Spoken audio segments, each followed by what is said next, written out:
Tonight we start with a story that could be straight out of a Hollywood thriller. It's the story of a woman called Maria Butina. She's an enthusiastic gun rights activist, a Washington University graduate, and now a convicted spy who tried to influence American presidential elections.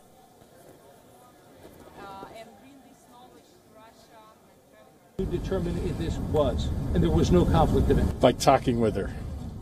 Well, by talking with her and the parties. And you concluded? That she knew what she was doing and that she was extremely satisfied with her lawyers. She was extremely satisfied with her lawyers. And therefore, her plea is? Voluntary. The development comes at a time when Special Counsel Robert Mueller is investigating Russia's role in the 2016 American presidential election and whether Donald Trump's campaign conspired with Moscow to help him win. Though this investigation is not looking into the case currently, Maria Butina becomes the first Russian citizen to be convicted of working to shape the American policy in the period spanning the 2016 election campaign. Kremlin, as can be expected, has rejected these allegations as groundless.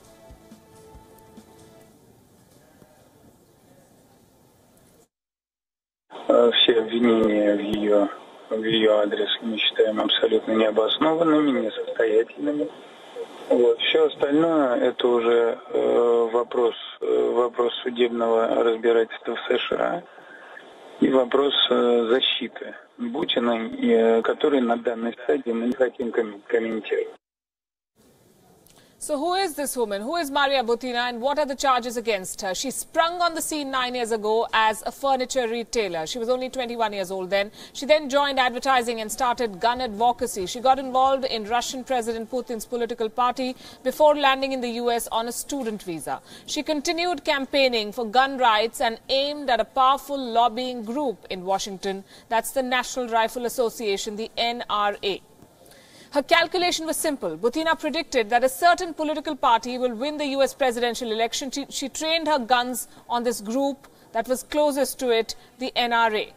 Months before Donald Trump announced his presidential campaign in America, Maria Butina began developing ties with the Republicans. Her scheme was financed by a man called Alexander Torshin, an ally of none other than Russian President Vladimir Putin. By her own admission, Butina tried to establish unofficial lines of communication with the high and mighty of American politics. And for what purpose? To benefit the Russian Federation. Reports say her boyfriend, Paul Erickson, was in contact with a senior official on the Trump campaign. Butina traveled to Republican conferences, she hosted friendship dinners and boasted of her influence at the White House. But as the Russian meddling probe intensified, she was caught in the investigators' net.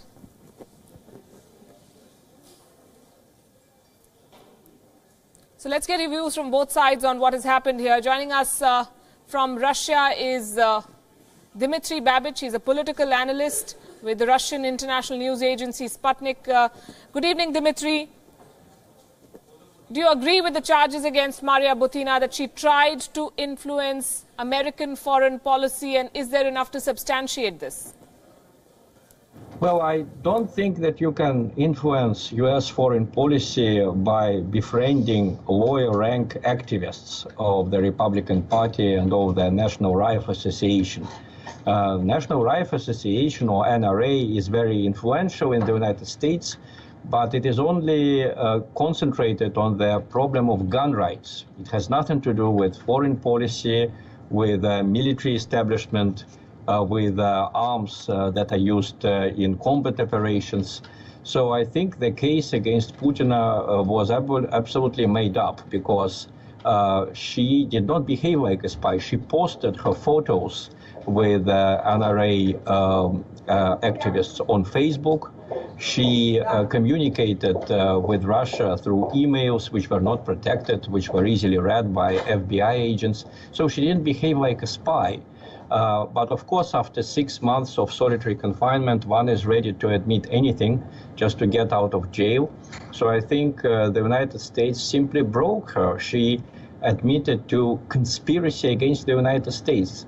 Based on what? Based on her meetings with the NRA activists. That just sounds Stalinist to me. Why do you think she pleaded guilty? You're saying that the United States broke her, but if she was indeed a spy, and I would like to believe that American agencies or agencies in any country will not press such serious charges against an individual just because she was Russian. Do you think that is what she's being punished for? Why did she take the guilty plea now? Well, anyone doesn't want to go to jail for 15 years. And if there was a real trial with the jury, which consists of average Americans influenced by the American media, taken into account the anti-Russia hysteria, which is now reigning in the United States, she could get 15 years. Now, under the plea bargain, she could face up to 1.5 years in prison, which is also terrible. But of course, it's better than 15 years. So I think the story is very clear. They put her in solitary confinement. They kept her there for 6 months. And they simply pressured her to make this guilty plea in order not to face 15 years more. Dmitry Babish, thanks very much. I'm told that you have to leave. With us is also Stephen Golub, who tracks international affairs very, very closely and is joining us from the US this evening. Stephen, what's your take on what has happened here? Do you believe that these were trumped-up charges? No, she was an unregistered foreign agent. The word spy is being thrown around, perhaps accurately, perhaps, however, maybe a little bit too strongly. I think to understand this story, we have to place it in context that the National Rifle Association does have great contacts with the Trump administration as the U.S.'s most powerful lobbying group and has a track record to prove it. And there have been these questionable Russian efforts to cultivate the NRA in all sorts of ways. And the NRA has responded in a very favorable manner, including really treating this person, Torshin, like a dignitary as in the same way that they would treat someone who had given them tremendous amounts of money. And there are questions that the U.S. Congress is now starting to look into, or will be starting to look into next month, regarding whether money went from Russia to the National Rifle Association and in turn to the Trump campaign, which would be an illegal foreign contribution.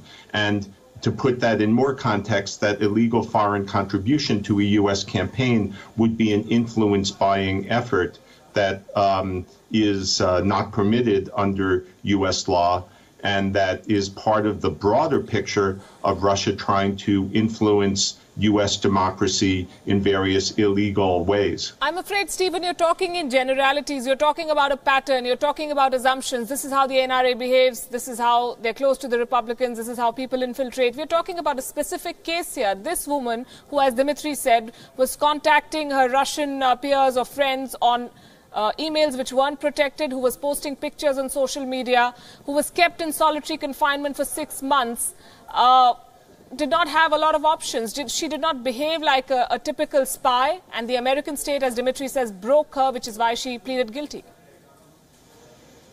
Well, but she pled guilty because she was doing something that obviously was illegal, acting as a foreign agency, as a foreign agent, representing the interests of a foreign government without registering with the U.S. government. So that's pretty clear and straightforward. That's not a generality at all. All right. How do you believe this is going to influence the Russia probe, though these two cases are being treated separately and Robert Mueller is not investigating this particular one, but she becomes then the first Russian citizen to have pleaded guilty in the case which broadly associates with Russian election meddling? Well, that's a good question. And in this case, in this instance, I will fall back somewhat into generalities in that it remains to be seen whether and to what extent it will influence the Russia probe. There are so many other threads that are being tied together by Robert Mueller in terms of so many top Trump campaign officials or even administration officials pleading guilty to various crimes by now, that there's the possibility that even though she is guilty, that this will be only a minor matter in the grand scheme of things about whether and to what extent Russia has influenced U.S. elections and U.S. democracy.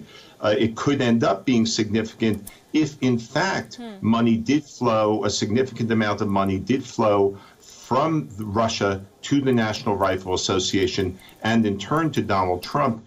And it's worth noting that in 2016, National Rifle Association came up with a massive amount of money, 3 times as much as it had in 2012, in support of the Republican nominee, that is Donald Trump. But at this point, we just don't know. We know that there was suspicious activity, suspicious links between this Russian gun advocacy group, which materialized kind of out of nowhere, which has been cultivating the NRA, and which included Ms. Butina, but whether it will lead to findings that of some broader conspiracy to influence the NRA and illegally funnel money to the Trump campaign, we don't know yet. Right. So these are two sides of the story. Is she being punished because she's a Russian, or did she do something that broke the American law? The jury's still out on that one. Stephen Golub, thanks very much for joining us.